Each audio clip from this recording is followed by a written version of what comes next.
Hi, Financially Healthy is the name of my channel, and today we're going to talk about anxiety. It's something that a lot of people don't talk about, and it's because they're embarrassed about it, but we're going to have an open discussion of ways to help yourself if you're experiencing more anxiety than you think you should. Okay, everyday life involves anxiety. You know, everything. I mean, people worry about their kids and worry about their loved ones or their older parents and things like that. We all have stress in our lives, but anxiety is also that little tinge in your belly like, and it's hard. Over half of Americans struggle with anxiety and feel that it's difficult to cope.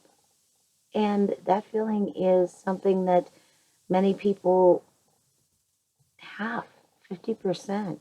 You're not alone. We're here together in this.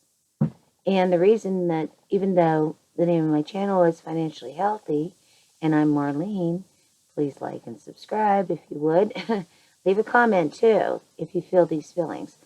Um, if you're not healthy inside, you're not going to be financially healthy.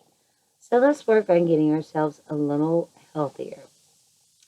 Like I said, everybody has a little anxiety, but sometimes high anxiety can prevent you from performing well at work as well as affect your personal life.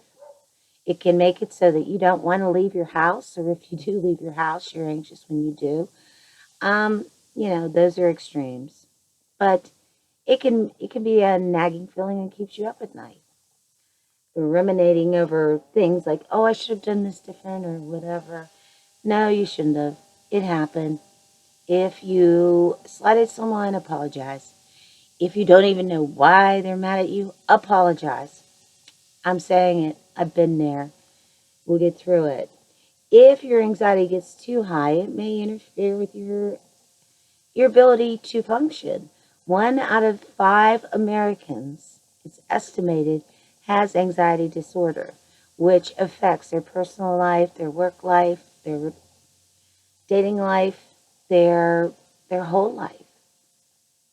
I know I'm one of them. I suffer from this anxiety disorder. I'm opening up right now and telling you people something I keep to myself, but I do suffer with it, and I've gotten over it.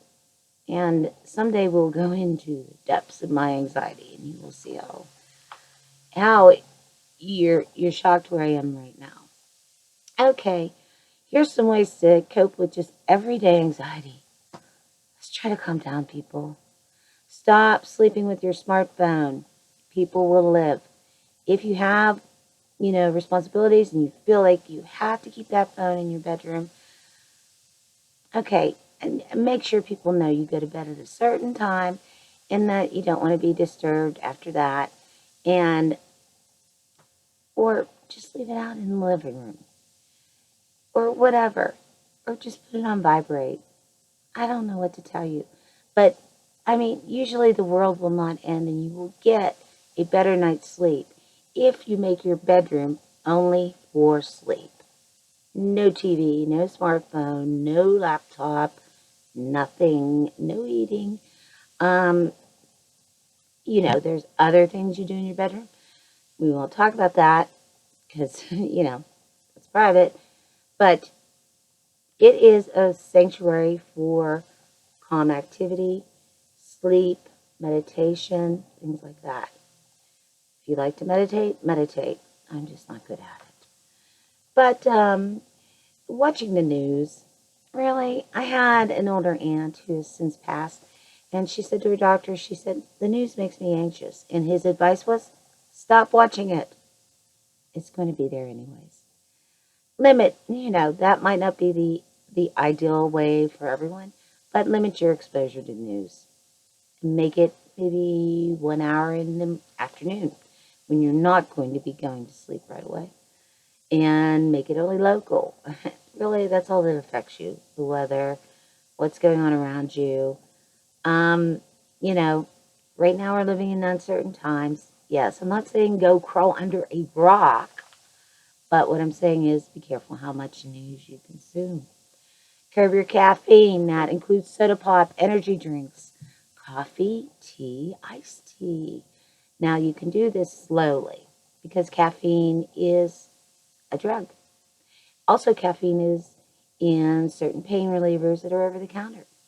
And you got to read labels. Caffeine is lurking in a lot of things that you don't even realize. And if you can't eliminate it and you're a heavy user, try cutting back because it is a drug. You'll get a headache if you should cut it out altogether. So don't do that. Well, try to bring it down. And these energy drinks, I just don't understand them. Just do not. Alcohol. Some people consume alcohol to deal with anxiety. That's called self-medicating. Yes. How about curbing alcohol or lessing it? Or I have seen people on YouTube do dry months or a dry week or 3 dry days or stay home for a weekend instead of going out and getting, be careful, binge drinking with friends is also an alcohol problem. And alcohol can be treated. Alcoholism can be treated. And if you need to start going to a group or something like that, or if you're an alcoholic right now, you need to speak with a healthcare professional about it because removing alcohol altogether all at once can be deadly. So, but limiting your intake of it and see how you feel. How much you get accomplished on that weekend you didn't go out and binge and, couldn't get out of bed for a couple, early hours. I haven't consumed alcohol in over 10 years and I do not plan on doing it again.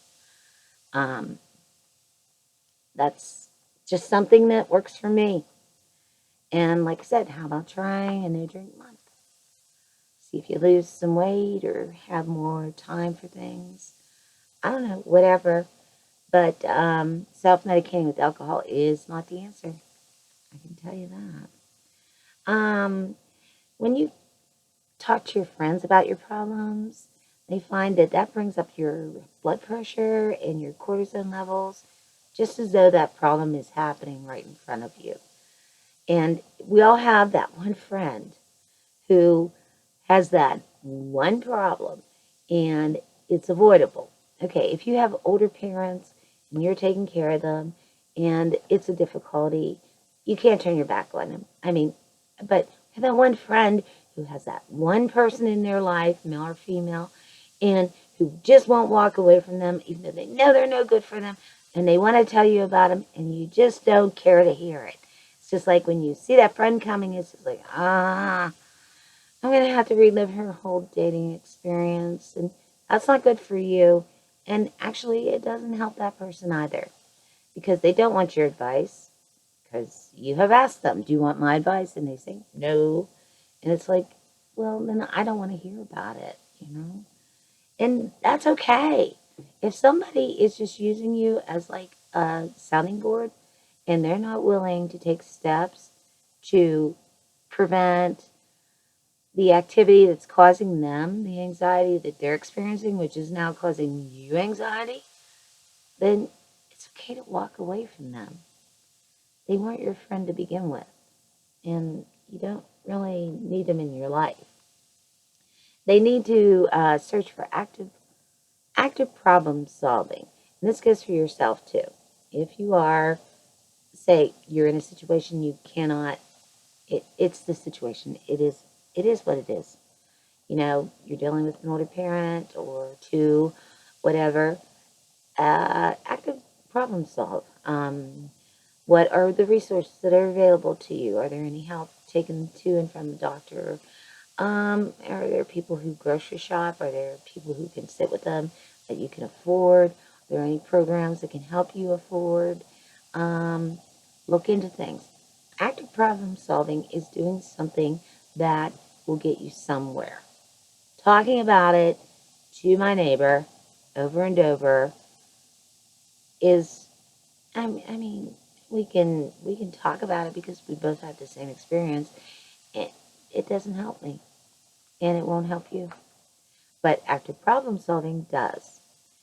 Buying things you cannot afford.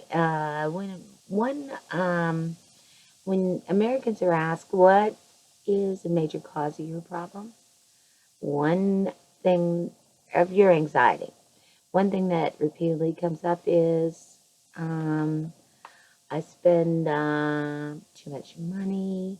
I use buying things as retail therapy to make me feel good for a very short time, but then regret it and look at those bills coming in and know you overspent. Okay, money is a source of anxiety when you don't have enough to live. And then again, we go to problem solving again. We do our best to go to problem solving. Are there places that can help me? Can I get a side gig? Are there people who can help me? Uh, you know, but if you're overspending to impress people or looking at people on social media and say, oh, look at, they got it going on. No, they don't. They do not. They either had money left to them or they are so deeply in debt that they're never going to see daylight of that. And it's always going to be anxiety producing. I mean, one thing you can count your lucky stars if you're good with money, and that's why I have my channel Financially Healthy, because I am good with money. I've been single for over 20 years. I have been able to provide for myself without anybody else's help. So if you like my channel, please hit like, subscribe, and comment. Are there any other things you want me to talk about? If your anxiety is affecting you in ways that you cannot deal with, it is time to seek professional help. Start with your healthcare provider, your physician assistant, or your doctor. Explain your situation, and they can hook you up with low cost, free counseling, whatever. You can get help. Anxiety does not have to ruin your life, and you can look at problem solving. You can reduce your spending to be less of a source of anxiety to yourself. There are so many things you can do that will help with your anxiety. Reduce your consumption of the news. It will be there. Hey, Financially Healthy here. My name is Marlene. Like I said, Financially Healthy, all one word. It's the name of my channel. I have almost 30 videos up. Please watch, like, subscribe, share, and comment. Would you like me to talk about social anxiety next and how it affects you financially? Anxiety will affect you financially, whether you know it or not. If you are not healthy and living your best life, you cannot expect to achieve financial healthiness. To be financially healthy. Financially Healthy, the name of my channel. Like, subscribe, comment any videos you want to see me do. I've done them on marriage and money. I've done them on like, it's almost my 30th video. And I have 1 subscriber. I would love 2 or 3. Hey, if I could get to 10, I'll have a giveaway. Yes, I will. And I'll announce what that is. Okay, let's get there. If I get to 100, now I'll have a big giveaway.